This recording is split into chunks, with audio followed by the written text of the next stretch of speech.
পর ঢং করে এবং এই সম্প্রতি ৮ দফা দাবি এটা পুরোপুরি স্যাবোটাজ। এর মাধ্যমে এরা সিকিমে ভয় পাইছে, হায়দ্রাবাদে ভয় পাইছে, মণিপুরে ভয় পাইছে, গোয়াতে ভয় পাইছে, কাশ্মীরে ভয় পাইছে। তাহলে কি করতে হবে এদের ভয় মাগানোর জন্য? এদেরকে ভারতের আন্ডারে দিয়ে দিতে হবে। ভারতে এখন এই সমাধান কি? দুইটা সমাধান আসতে পারে। আইদার 1947 কে আপনি এন্ডোর্স করেন, পুরাপুরি স্পিরিটকে এন্ডোর্স করেন। বিহারি যারা এই দেশ বিহার থেকে এই দেশে চলে আসছে তাদের সম্পত্তিগুলো কোথায়? এখন হিন্দুত্ববাদীরা আরো মাস্টার প্ল্যান নিয়ে ইহুদিরা যেভাবে ফিলিস্তিন দখল করছে সেভাবে আগাচ্ছে। ৮ দফা দাবি নিয়ে কথা বলেন। স্যারের শেষ মন্তব্যটা ধরেই শুরু করি, সেটা হচ্ছে যে সুপ্রিম কোর্টে গরু মাংস রান্না করা যায় না। স্যার, এরাই যখন ইংল্যান্ডে ব্যারিস্টারি পড়তে যায় তখন এরা সে জায়গায় যদি মদ ওয়াইন সার্ভ করা হয় বা শুকরের মাংস সার্ভ করা হয় সে জায়গায় কিন্তু কোনো কথা বলে না। আপনি দেখবেন ভারত পৃথিবীর বৃহত্তম একটা গরুর মাংস রপ্তানিকারক দেশ, কিন্তু সেখানে গরু মাংস খরচে মুসলিমদের পিটিয়ে মারে। এরকম নজির আমি জানি না স্যার, যে ইংল্যান্ডে হিন্দুদের জন্য আপনার বা মুসলিমদের জন্য ইহুদিদের জন্য শুকর কাটা বন্ধ করে। স্যার, এটা রিডিকুলাস আইন। আমি মনে করি স্যার সুপ্রিম কোর্টের এই বিষয়টা থেকে এখন সরে আসার সময় এসেছে এবং এখন ক্যান্টিন অন্তত গরুর মাংস চালু করা উচিত। স্যার, এখন আমি হাসিনা ম্যাডাম বেশি সময় দেবে না, আমি একটু মূল যাই।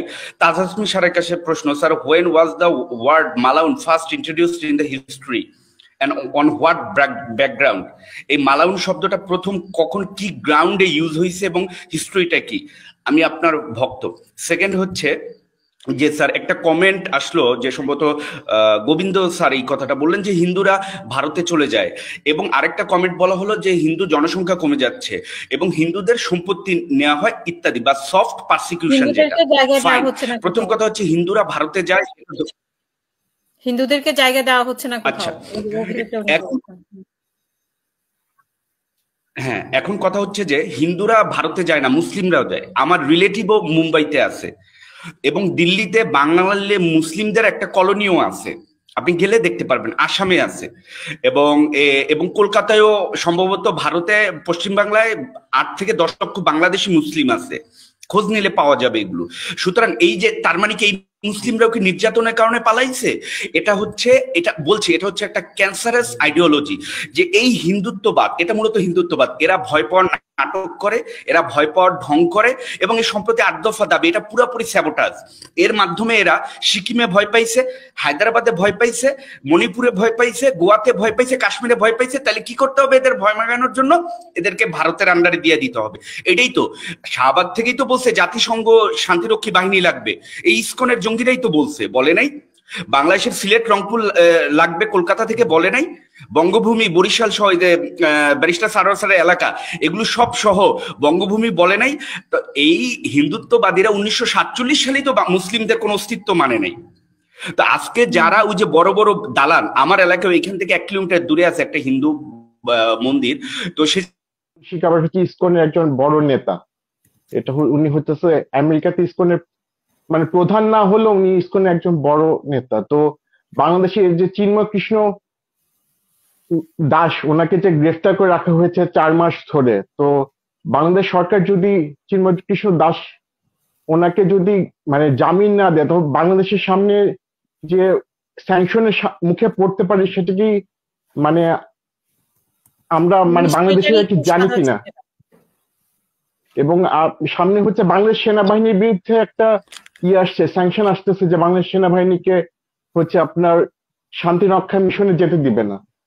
তো এই সম্পর্কে আপনি কোনো তথ্য জানেন কিনা যে সামনে বাংলাদেশের উপরে কোনো স্যাংশন আসবে কিনা যদি চিন্ময় কৃষ্ণ দাসকে মানে মুক্তি না, তাকে হচ্ছে বেল না দেওয়া হয়, তাকে যদি জামিন না দেওয়া হয়? ধন্যবাদ। এটা হচ্ছে প্রথম কথা হচ্ছে যে এক্সিকিউটেড হইতো, তাইলে এই দেশ আমাদের বাংলা প্রেসিডেন্সির 50% দিতে হইতো বা 60% দিতে হইতো, কিন্তু সেটা কিন্তু দেয়নি আমাদেরকে।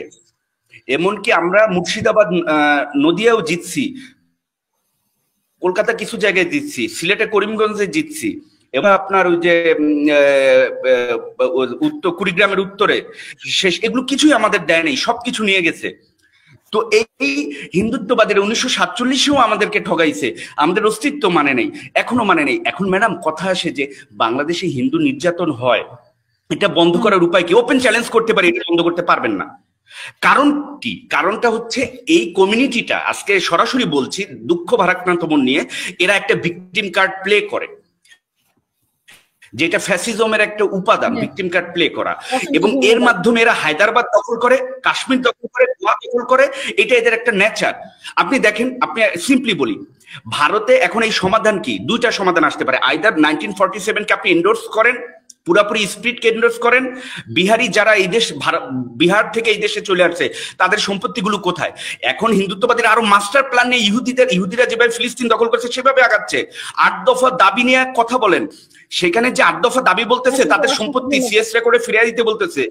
জি ম্যাডাম, শেষ করে দিচ্ছি 30 সেকেন্ডে। সেটা ভয়াবহ। আমাদের মুসলিমদের তো কোনো সম্পত্তি নেই, জমিদাররা সব তারা লেখা নিছে, শুধু আমরা জমি পাইছি 47-এ।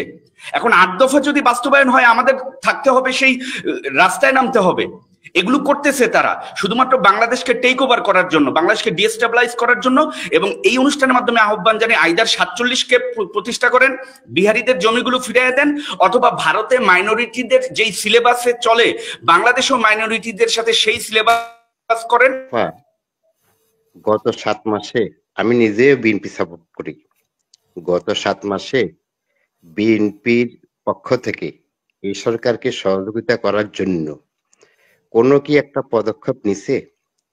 বরং বিএনপির সাদাবাজি, বেপরোয়া দখলবাজি, আওয়ামী লীগের বড় বড় দখলদারদের থেকে ওরা দখলটা বুঝে নিয়ে বিভিন্নভাবে এই সরকারের আমাদের বিপ্লবটাকে ধ্বংস করার পথে। এখন ঠিক আছে, মেনে নিলাম, এখন নির্বাচন হবে।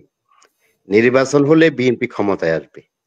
ক্ষমতায় আসলে কি বর্তমান বিশ্ব বাস্তবতায় ভৌগোলিক অবস্থানের কারণে বাংলাদেশে বিএনপির মতো একটা দল কি 6 মাস ক্ষমতা থাকতে পারবে? এই 6 মাসের মধ্যে তো আমেরিকা ইন্ডিয়া মিলে এই সরকারকে উৎখাত করে আবার আওয়ামী লীগকে নিয়ে আসবে।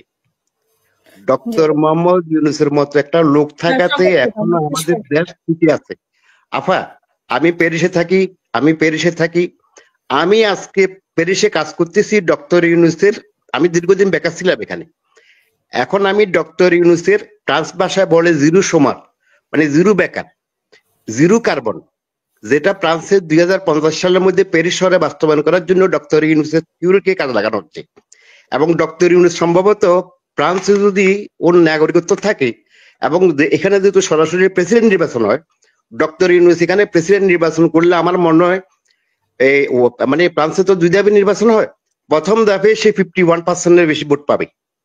আর সেরকম একটা লোককে আমরা পেয়ে এখন দ্রুত নির্বাচন দিয়ে এই দেশটাকে কি মুক্ত করা দূরের কথা, এই দেশটাকে ইন্ডিয়ার করায়ত্ত করবে, আবার আওয়ামী লীগের হাতে তুলে দিবে। মিঠু, আপনাকে অসংখ্য ধন্যবাদ আমাদের সাথে যুক্ত